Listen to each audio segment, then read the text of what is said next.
इंसान चाहे कितने ही रिश्तों के बंधन से क्यों ना बंधा हो, जज्बातों की कितनी ही बेड़ियों ने उसे क्यों ना जकड़ रखा हो, वो स्वतंत्र है। हमारी इस मेल डोमिनेटेड सोसाइटी में इस आज़ादी का हक सिर्फ मर्दों को नहीं, औरतों को भी है। पर ये छोटी सी बात बहुत से लोगों के पल्ले नहीं पड़ती। जहाँ जुल्म और शोषण है, वहाँ प्रतिहिंसा और अपराध।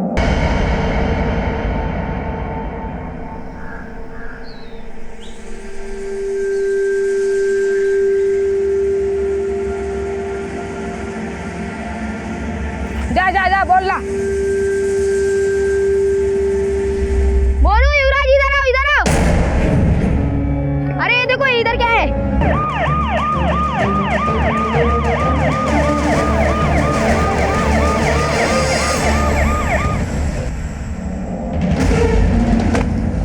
फोन किसने किया था? सर मैंने किया था, बच्चों ने मुझे बताया कि इधर कुछ तो गिरा है, इसलिए मैंने आपको कॉल किया। महेंद्र, उठा कर लाओ।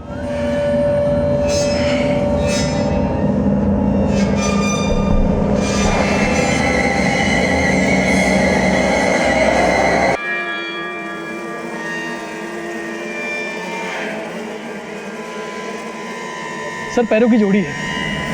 सर ये देखिए, नेल पॉलिश भी लगी हुई है, किसी औरत के हैं। एक काम करो, फॉरेंसिक टीम बुलवाओ और आसपास के पूरे इलाके को अच्छे से छान मारो। अगर पैर मिला है तो बाकी का हिस्सा भी आसपास ही होगा। सर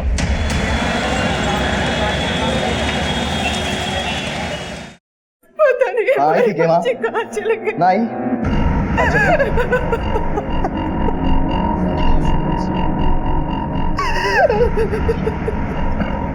क्यों यार? 2-3 किलोमीटर तक सबने पता कर लिया, कहीं कुछ पता नहीं चल रहा, कोई कुछ ना बता पा रहा। उसकी सारी सहेलियों को भी मैंने फोन कर लिया, कहीं ना गई। और वो डॉक्टर का बच्चा भी ना एक फोन ना उठा रहा, 1000 फोन कर लिया उसको सुबह से। बाप ने फोन करता हूं मैं, रुक। मैं भी करता हूँ। सर पैरों को बड़ी ही सफाई से किसी सर्जिकल नाइफ से काटा गया। अंदाजा है किसी पैरामेडिक स्टाफ या खुद किसी डॉक्टर ने काटा। सर डॉक्टर ने? उस इलाके से कोई और संदिग्ध मिला? नहीं सर, पूरा इलाका छान मारा लेकिन कहीं से कुछ भी हाथ नहीं लगा। मिलेगा महेंद्र, ये जो भी है किसी के लाश को टुकड़ों टुकड़ों में ठिकाने पर लगाने की कोशिश करो। पैरों पर कोई खास निशान या टैटू? नहीं सर, पोस्टमार्टम रिपोर्ट में भी ऐसा कुछ जिक्र नहीं है, पर रिपोर्ट से एक बात तो कंफर्म है कि ये टांगे किसी लड़की की ही हैं। एक काम करो, सारे चेक पोस्ट पर अलर्ट जारी कर दो। एक भी गाड़ी बिना चेकिंग के आगे न जाने पाए। खबरियों को अलर्ट करो और उस इलाके में जितने भी संदिग्ध हैं सबसे पूछताछ करो और इस इंफॉर्मेशन रिपोर्ट को सारे थाने में सर्कुलेट करा दो। शायद वहां से कोई सुराग नहीं। सर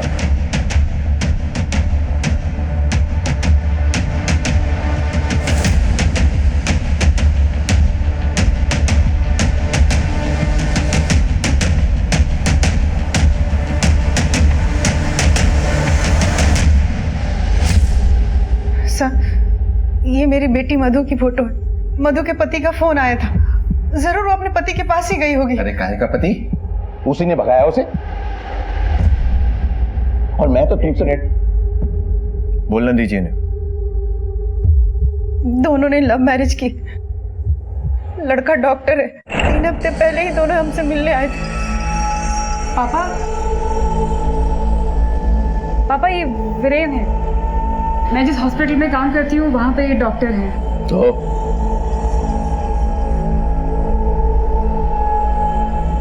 पापा हमारा अफेयर चल रहा है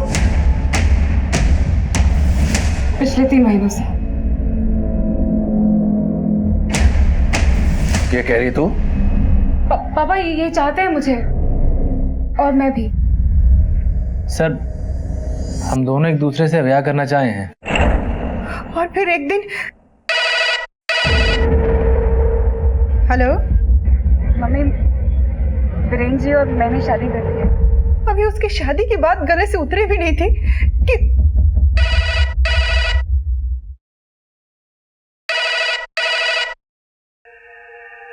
हेलो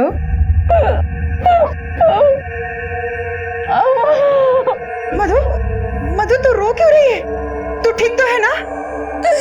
ठीक नहीं हूँ मम्मा, वीरेन ने मुझे बहुत मारा। मेरी नौकरी भी छुड़वा दी। आजा मेरी बच्ची, आजा अपने घर आजा।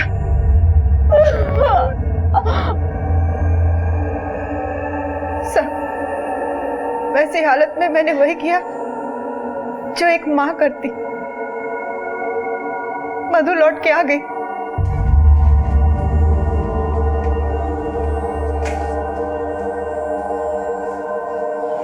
मम्मा, मधु,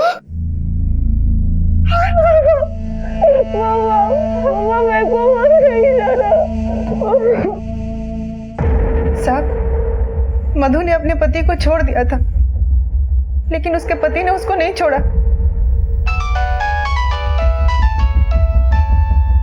मधु, ये बार बार किसका फोन आ रहा है बेटा? बात तो कर ले। वीरेन का फोन है माँ, हॉस्पिटल मिलने के लिए बुला रहा है। बिल्कुल मत मिलना उससे। मम्मा, मैं सोच रही हूँ उससे मिल लेती हूँ, मिलके किस्सा ही खत्म करती हूँ। उसको बोलती डिवोर्स पेपर तैयार करे, मुझे रहना ही नहीं उसके साथ। तलाक लेने को कह के गई थी, तब से लौट के आई ही नहीं। अरे लौट के कहां से आएगी वो, जब वही लेके गया उसे। हाँ साहब, सुबह से 1000 फोन कर लिए उस डॉक्टर के बच्चे को, एक भी ना उठाया। बस एक बार कहीं मिल जाए, इसे मार मार के ना सर से प्यार इसका भूत पाता। अरे चुप, शांत हो जा। उसके पति का एड्रेस है आपके पास? जी।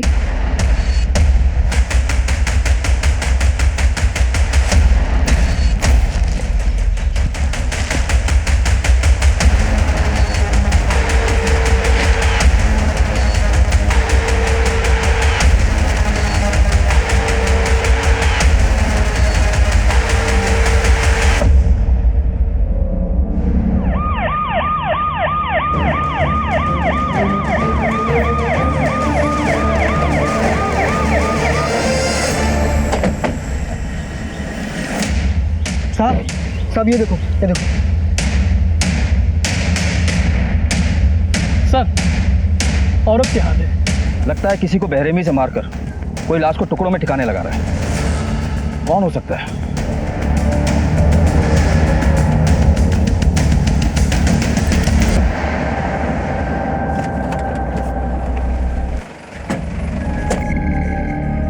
दो तीन दिन रोज आना पड़ेगा पट्टी कराने के लिए।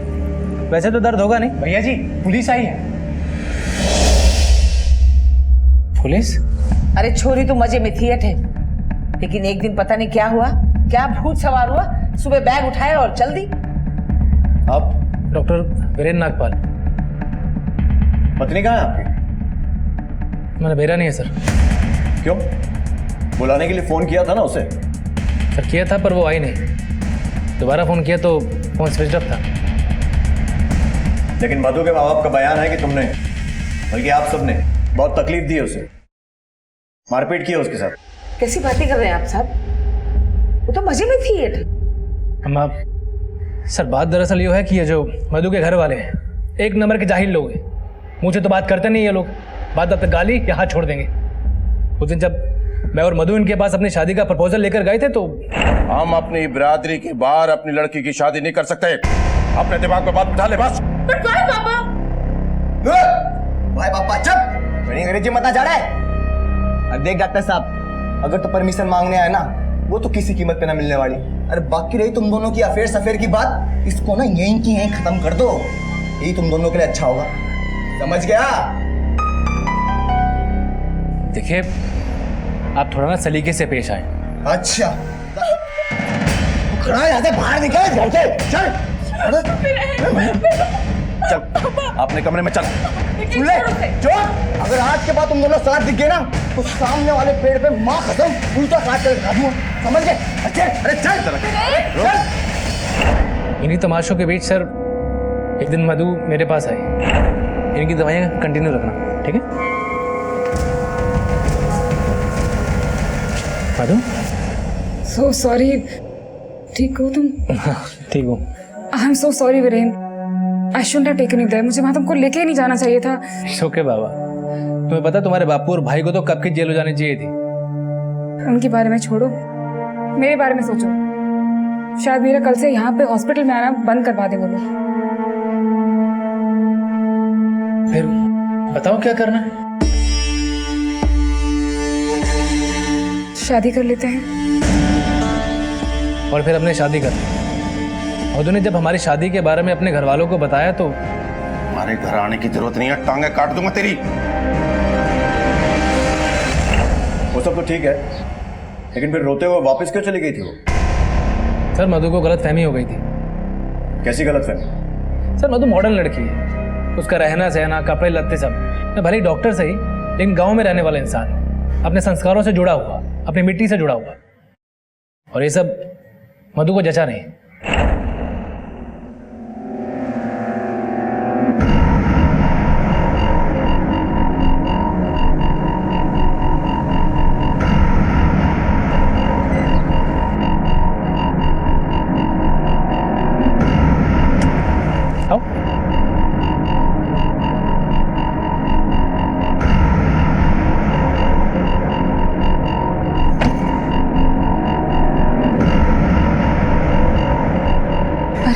पर ये तो गांव है।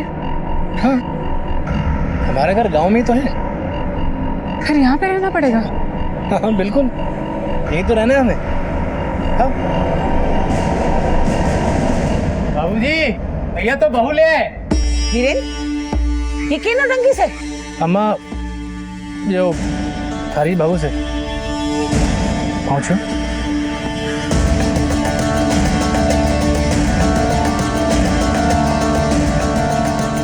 ब्याह करने से पहले बता तो दिया होता। बापू अब भीतर चलिए, हम बताते हैं। अम्मा आइए। सर वैसे तो मधु को गांव में घुसते ही प्रॉब्लम शुरू हो गई थी। सर मधु शहर की लड़की थी और हम ठहरे गांव वाले, लेकिन जब मेरे अम्मा बाबूजी ने उसके रहन सहन पर आपत्ति जताई तो अम्मा हम अस्पताल जा रहे हैं।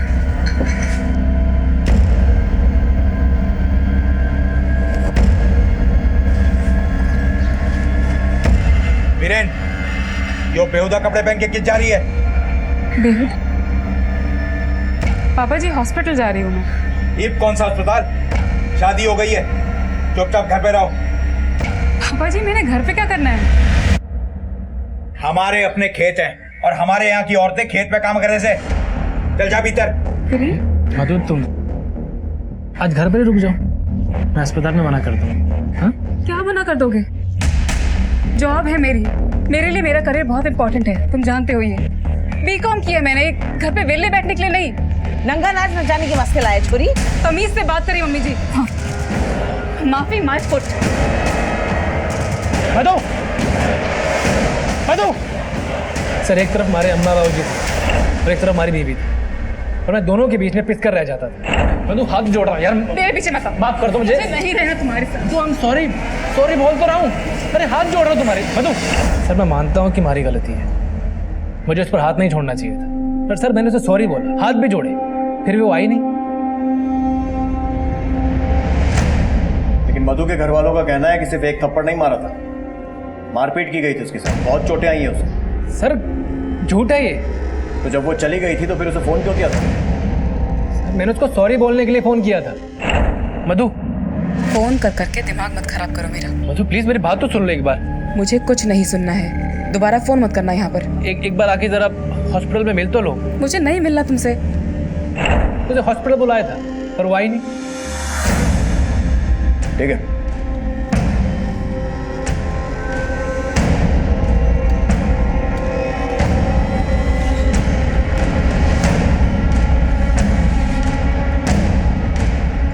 ए सुनो, चलो। मैं कहाँ जाऊँ? अरे चलो, कुछ पूछताछ मैंने कर। क्या किया साहब? चलो। अरे साहब मुझे कहाँ ले जा रहे हो? चल चल बता। अरे साहब चल। अरे मैंने क्या किया साहब? मुझे कहाँ ले जा रहे हो? किया नहीं है, बता देखा क्या है? मैंने कुछ नहीं देखा साहब। अच्छा, तो अंदर पूछताछ में तेरे तोते क्यों उड़ रहे थे? कम, इसको थाने लेके चल, चाय पानी देंगे ना, सब बोलेगा। चल चल। साहब पूरी बात तो नहीं मालूम, लेकिन बीरेन भैया अक्सर फोन पे बात करते हैं।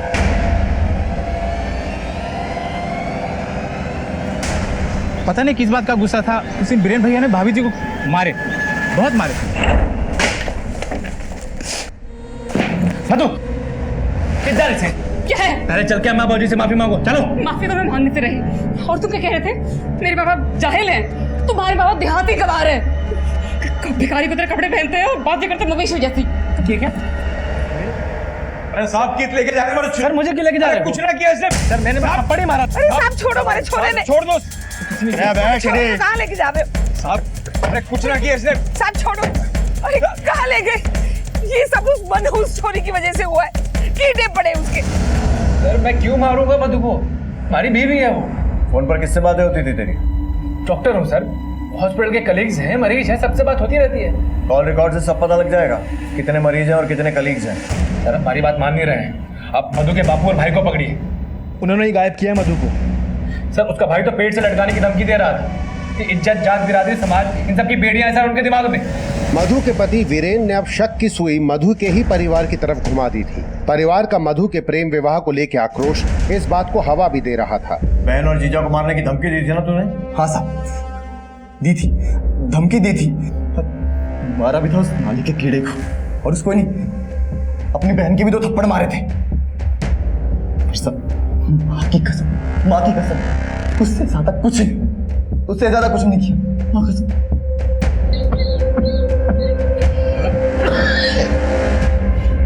सर वो डॉक्टर अपने सर के तो में तो हमारे सर पे तोप रहा है। बिरादरी की बहुत चिंता है ना तुम्हें?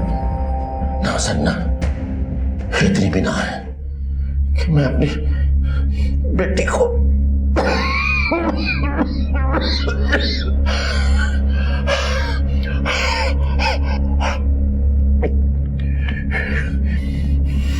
जिस दिन मधु गायब हुई थी कहाँ थे तुम? दुकान पे था सर, दुकान पे। जगदीश और उसका बेटा दुकान पर आए थे क्या? बाप बेटे रोज दुकान पे आते हैं, कभी नागा नहीं करते थे।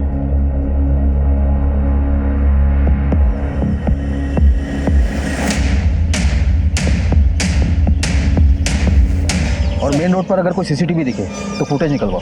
इतनी दूर लाश को जरूर गाड़ी में लाए होंगे, बॉडी को पोस्टमार्टम के लिए भी भेज दो। साहब एक तो मेरी बेटी गायब है, उस पर से आपने मेरे पति और बेटे को बंद करके रखा है। बंद नहीं किया है, पूछताछ के लिए बुलाया था इन्हें, छोड़ भी रहे, और शक की बिना पर वीरेन को भी गिरफ्तार किया है हमने। बहुत सही, ये तो बहुत सही किया साहब आपने। तो उलट पड़ेंगे ना सब कुछ उगलेगा, अच्छे से झुकाई करना साहब। चुप कर, हमें क्या करना और क्या नहीं ये पता है। इसकी वजह सर नाथुपुर झील के पास एक लड़की की डेड बॉडी मिली है।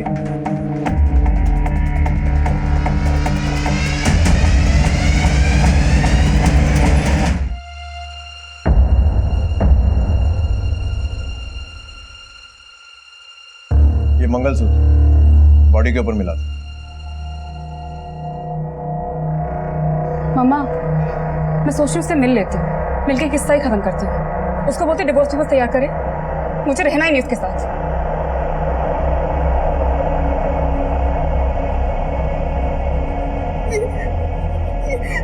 ये तो मेरी मधु का है।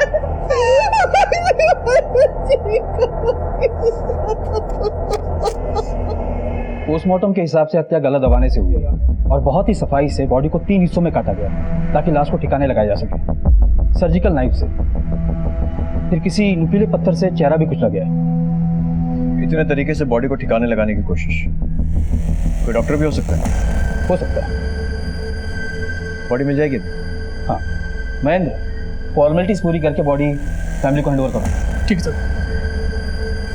सर ये मधु के केस की फाइल है, इसमें उसके सारे डिटेल्स, और अगर आगे की कार्रवाई के लिए हमारी जरूरत पड़े तो हमें कांटेक्ट कीजिएगा। Thank you. ये कुछ पेपर फॉर्मेलिटीज आप लोगों को कंप्लीट करनी है। आज हमारे साथ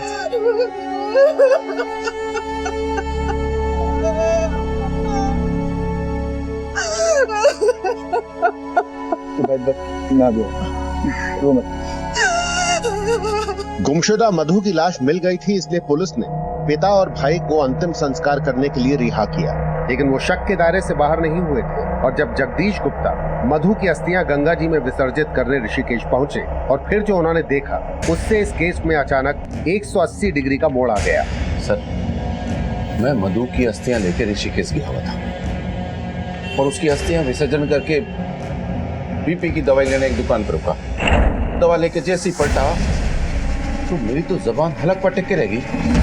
मैंने देखा सामने मधु खड़ी थी, मैं जोर से चिल्लाया मधु मधु, और उसने जैसे ही मेरी आवाज सुनी गायब होगी। भाग गई।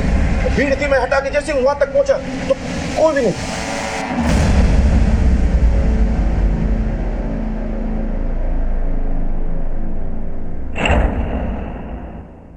अगर वो वाकई में मधु थी तो भागी क्यों? हमें क्या पता? आपको पूरा यकीन है कि वो मधु थी? मधु मेरी बेटी, अपनी बेटी को पहचानने में कैसी गलती कर सकता हूं मैं? अब जानते हैं आप क्या कह रहे हैं? आप अपनी बेटी की लाश जला चुके हैं, अस्थियां विसर्जित कर चुके हैं। अब जिंदा कैसे हो गई वो? मैंने तो जो देखा मैं वही बता रहा हूं।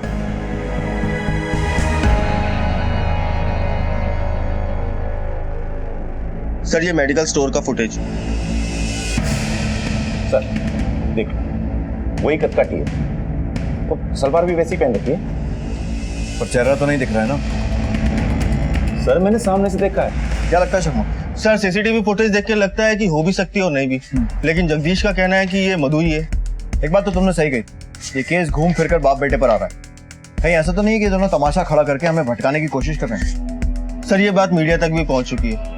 पुलिस के सामने बड़ा प्रश्न ये था कि किस पर विश्वास करें, मां पर जिसने बेटी की लाश की शिनाख्त की थी, या पिता पर जो उसे जिंदा देखने का दावा कर रहा था। कहीं इस खेल में मधु के पति डॉक्टर वीरेन का हाथ तो नहीं था?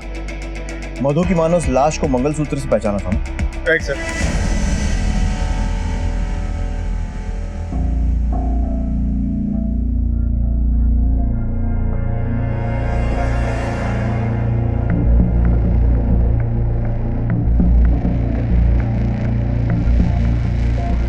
आपने कहा था कि वो मंगलसूत्र मधु का है और वो लाश भी मधु की, और अब आपके पति दावा कर रहे हैं कि मधु जिंदा है और उन्होंने उसे देखा है। क्या चल क्या रहा है आप लोगों का?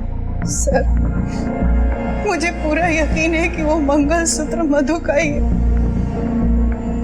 और फिर मैं अपनी बेटी का मंगलसूत्र पहचानने में धोखा कैसे खा सकती हूँ? और रही बात मेरे पति के बयान की, वो तो जांच आप लोग कर ही रहे हैं ना। ठीक है, अब वो मंगलसूत्र ही बताएगा कि वो किसका है। सर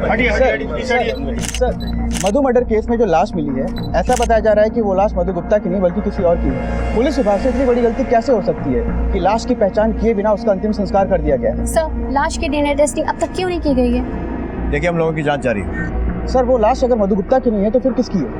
हम लोग मामले की नए सिरे से तफ्तीश कर रहे हैं, जैसे कोई जानकारी मिलेगी आपको देंगे। लेकिन काफी वक्त निकल चुका है सर, काफी वक्त निकल चुका है सर। पीछे माफी माय फुट। तुम्हारे बाबा देहाती गवा रहे हैं, भिखारी की तरह कपड़े पहनते हैं और बातें करते मवेशी हो जाती।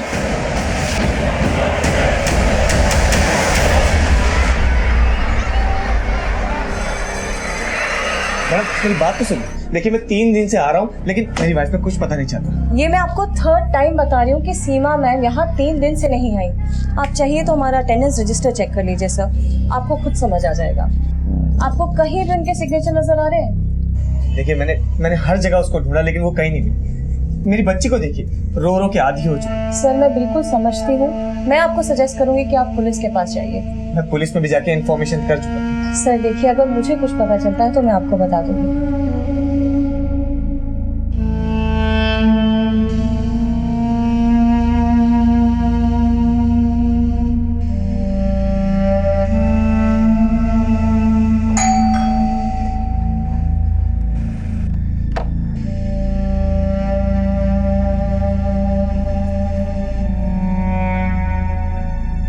दामाद जी कुछ पता चला सीमा का? नहीं पापा, कुछ पता नहीं चला। दामाद जी एक बार पुलिस से फिर से पता करो ना, शायद कुछ पता चल जाए। पापा पुलिस से भी बात, वो कहते हैं कि पता चलेगा तो आपको इन्फॉर्म कर देंगे, फिर भी आप कहते हैं तो।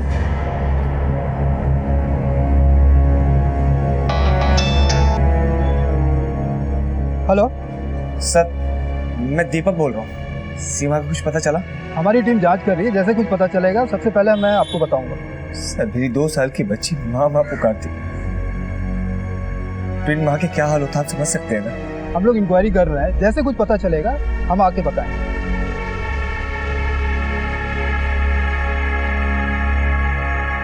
पुलिस ने असली मृत महिला तक पहुंचने के लिए मंगलसूत्र पे मिले मार्क के आधार पर एक एक ज्वेलरी शॉप को टटोलना शुरू किया।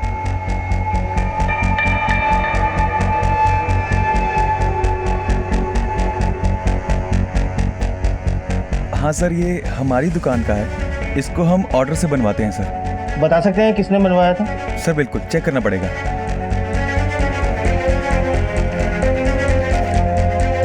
ये मंगलसूत्र दीपक चावला ने खरीदा था। दीपक चावला? जी सर। इसका एड्रेस मिलेगा हमें? जी सर। सर 17B सूरज अपार्टमेंट, घोड़ा मोड़, बबाना। Thank you.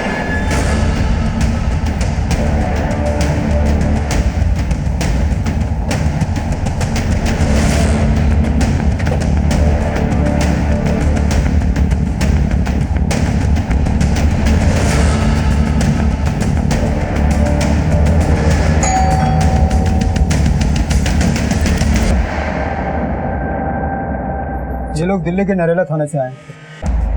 मेरी बीवी मिली? कुछ पता चला उसका?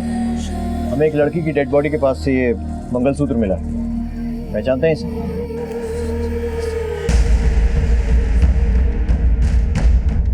सर, ये मेरी सीमा का मेरी सीमा का है।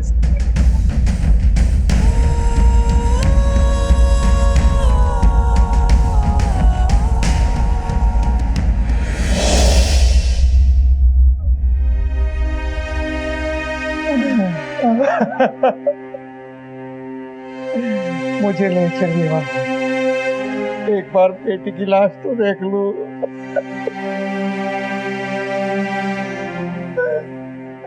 दरअसल एक परिवार ने आपकी बेटी की शिनाख्त की थी और उसी परिवार ने उसका अंतिम संस्कार भी कर दिया।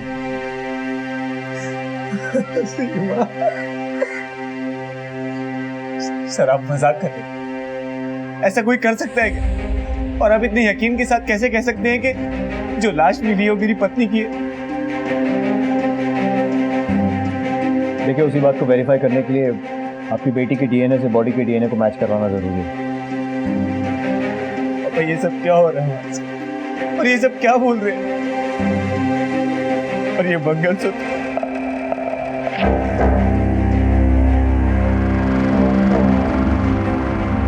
सर, सीमा से जुड़े हर पहलू को हमने तहकीकात किया, अभी तक कुछ नहीं मिला।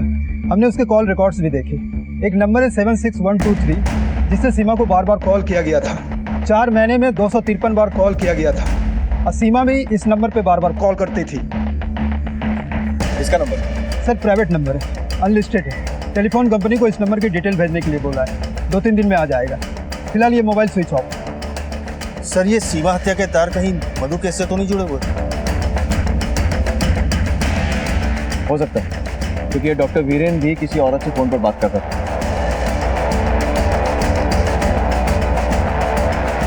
पता करो कि इस डॉक्टर वीरेन और सीमा का कोई कनेक्शन है क्या।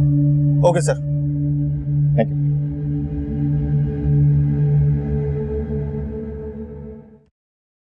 पहचानता है इसे? ना सर, नहीं जानता। देख, सच सच बोल दे, वरना फसलें साबुत नहीं बचेंगी तेरी। जिस तरह से लाश के हाथ पैर काटे गए हैं वो कोई प्रोफेशनल डॉक्टर ही कर सकता है। तू भी तो डॉक्टर है ना? सर अम्मा की कसम सर, मैं नहीं जानता हूँ इसे ये कौन है। सर, जिस नंबर से सीमा की फोन पे बातें हो रही थी उस नंबर को ट्रेस कर लिया। किसी राजेश निगम का नंबर है, पता लगा। Okay sir.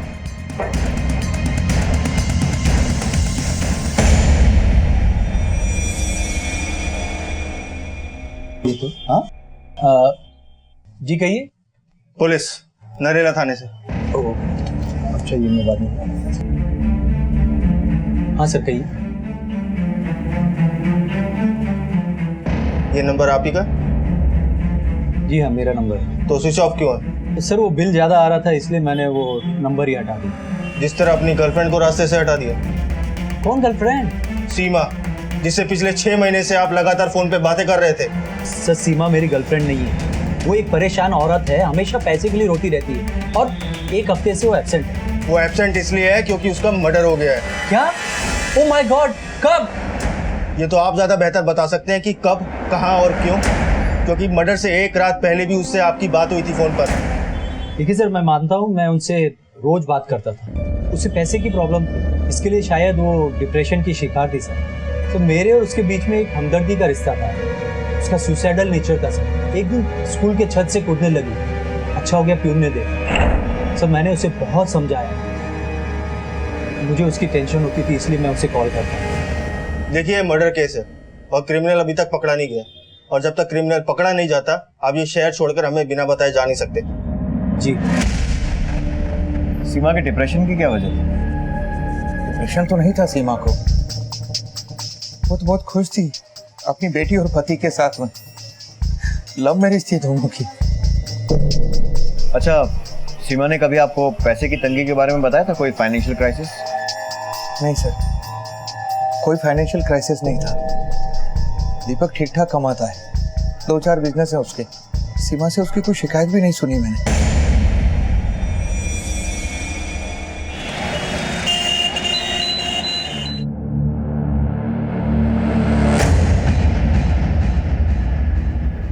अरे बेटा कैसा है वो?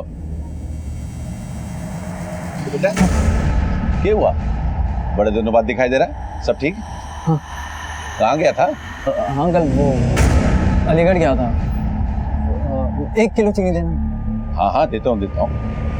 अलीगढ़ में कहाँ गया था बेटा? मेरे चाचा रहते हैं। अच्छा, कौन से वाले? दिवाकर चाचा। अच्छा, जो कनाडा रहते थे वो इंडिया आ गए? तुल गई चीनी।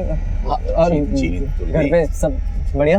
अरे काय का बढ़िया बेटा, मधु ने पहले अपनी मनमर्जी की शादी करी, नाक कटवा दी हमारी, फिर 4-5 दिन से गायब है, पता ही नहीं चल रहा। थाने घूम घूम के तक लिए, सारे एरिया में पता कर लिया, कुछ ना पता चल रहा। बेटा मधु तो तेरे बचपन की दोस्त है, स्कूल की, तेरे से कुछ कह के गई, तेरे को कुछ पता है? नहीं तो चल मैं चलता हूँ। अरे कुछ तो, अरे बता तो सही। अरे बेटा अपनी चीनी तो ले जा।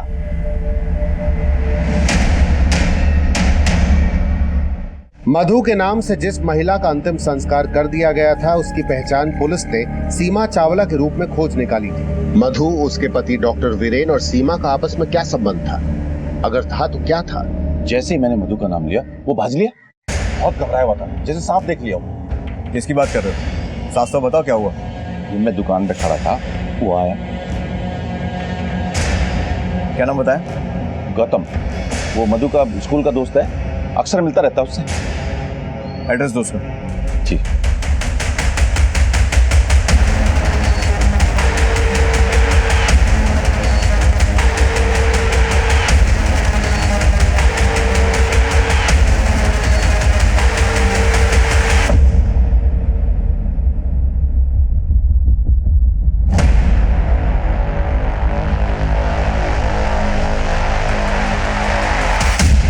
चल सच से बता, वरना 4 लठ पड़े ना तो अपने आप पकने लगेगा। मधु के बारे में जो कुछ भी मालूम है शुरू हो जा बोलना। मधु से मेरी मुलाकात दुकान में हुई थी सर। अरे मधु, बीकॉम टॉप कर तू गले भी क्या कर रही है? क्या चाहिए ये बता। ये गुस्सा क्यों हो रही है? हम तो तेरे स्कूल के फ्रेंड है ना, कुछ प्रॉब्लम है तो बता ना। बोलना क्या हुआ?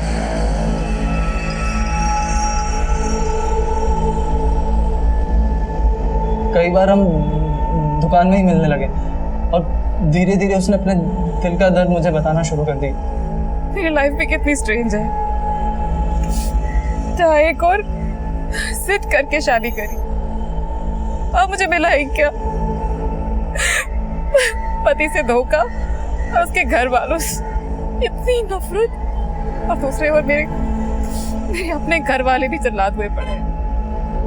तो तू यहाँ कर क्या रही है यार? इतनी पढ़ी लिखी है, निकल जाना यहाँ से। कहाँ जाऊँ? एक जगह है, वहाँ यहाँ के परिंदे भी परनिवास है, और नौकरी तुझे यूं मिल जाएगी। और फिर वो घर छोड़कर आ गई। जा कहाँ रहे हैं? मुरादाबाद, वहाँ मेरे एक दोस्त का घर खाली है, बिल्कुल खाली। अभी वो मुरादाबाद में है।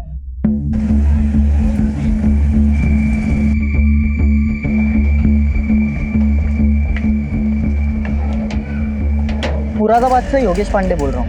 यहाँ पे तो ताला लगा हुआ है, मैंने आसपास के लोगों से पूछताछ की तो पता चला कि मधु यहाँ से जा चुकी है। ओके आशम सर, मधु मुरादाबाद से निकल गई है। इसका मतलब वो भाग रही है, और भागता वही है जिसके दिल में चोट है। हेडक्वार्टर को अलर्ट कर। ये बात तो साबित हो गई डीएनए रिपोर्ट से कि जो लड़की मरी है वो मधु नहीं है। बाकी बातें मधु के पकड़े जाने पर ही क्लियर हो। सर, मैंने आसपास के सभी थानों में इन्फॉर्म कर दिया।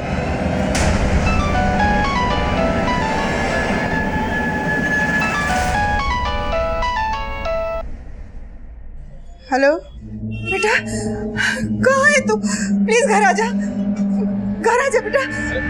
कौन है? इसका फोन है? हेलो हेलो, कौन बोल? हेलो, किसका फोन? मधु का।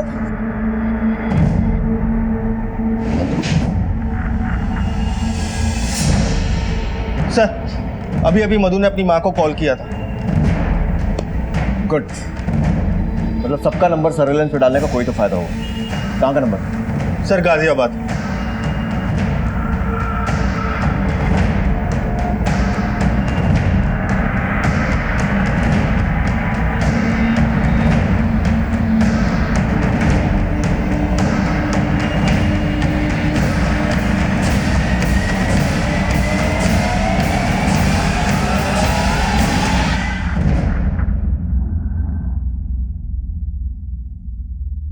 तुम्हारा फैसला भले ही सही हो, लेकिन तरीका बहुत गलत चुना तुमने। जल्दबाजी में उठाए कदम के नतीजे तो तुम देख ही चुकी हो। देखो मधु, लाइफ में कुछ भी थाली में सजा कर नहीं मिलता है।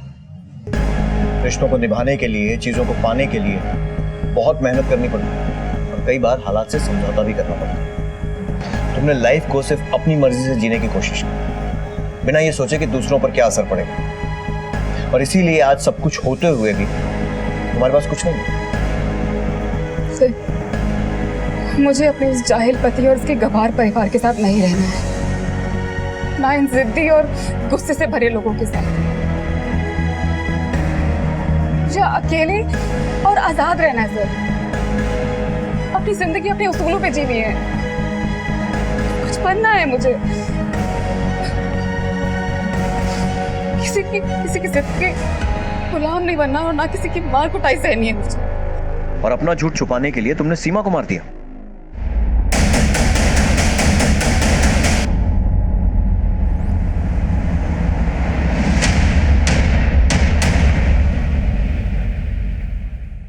ओके सर, जिन 3 एरियाज में हमें वो बॉडी पार्ट्स मिले थे, उस एरिया के मोबाइल टावर के रिकॉर्ड्स आ गए हैं, और उनमें से एक एरिया में दीपक चावला का मोबाइल एक्टिव था। बाकी 2 पर? सर, बाकी की 2 जगह पे एक्टिव नहीं था।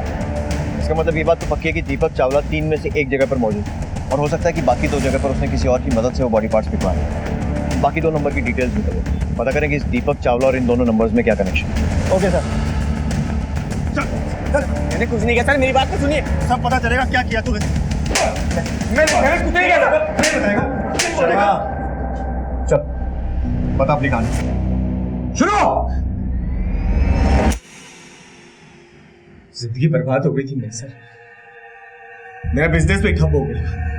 मैंने उसे कितनी बार कहा कि अपने पापा से जाके पैसे लेकर उसके पापा के फ्लैट के अच्छे दाम भी लगवा दिए थे, लेकिन वो मानने को तैयार नहीं था। उसके दिए हुए चिल्लर पैसे से मैं कब तक जिंदगी जीता। एक तरफ वो पैसे लाने को तैयार नहीं थी, और दूसरी तरफ उसके स्कूल के प्रिंसिपल से उसकी बढ़ती हुई दोस्ती। Thank you sir. आपको पता नहीं, आपसे बात करके मुझे कितना सुकून मिलता है। आप तो मुझे मेरे हस्बैंड से भी ज्यादा समझते हैं। Thank you for helping me. कल मिलते हैं। Good night sir.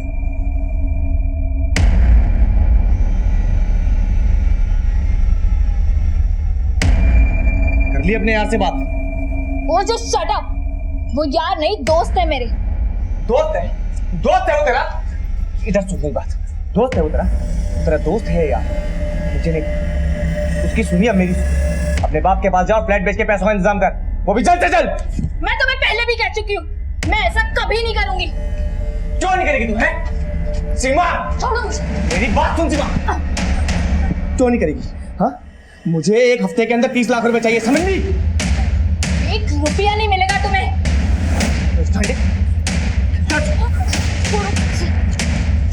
ये पकड़ ये पेपर। क्या ये? अपने बाप के पास जा, और इन पेपरों पे सिग्नेचर करवा के लाते बाप से।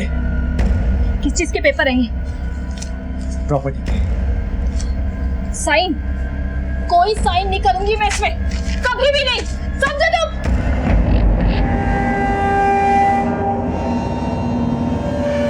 डॉक्टर नारंग, 10 लाख रुपए का लालच देकर मैंने अपने डॉक्टर दोस्त नारंग को अपने घर में, और फिर सीमा की लाश के टुकड़े कर कर मैंने अलग अलग जगहों पे ठिकाने लगा दिए।